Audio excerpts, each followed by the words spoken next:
called Beau.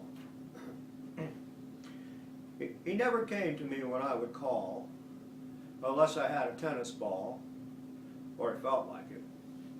But mostly he didn't come at all. When he was young, he never learned to heel, or sit, or stay. He did things his way. Discipline was not his bag, but when you were with him, things sure didn't drag. He'd dig up a rose bush just to spite me, and when I'd grab him, he'd turn and bite me. He bit lots of folks from day to day. The delivery boy was his favorite prey. The gas man wouldn't read our meter. He said we owned a real man-eater.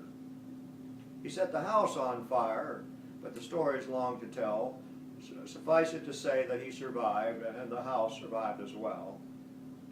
On evening walks, and glory took him, he was always first out the door.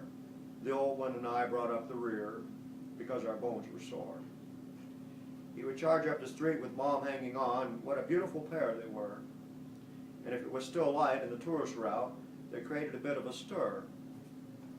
But every once in a while he would stop in his tracks and with a frown in his face look around. It was just to make sure that the old one was there and would follow him where he was bound. We're early to bedders at our house. I guess I'm the first to retire, and as I'd leave the room, he'd look at me and get up from his place by the fire.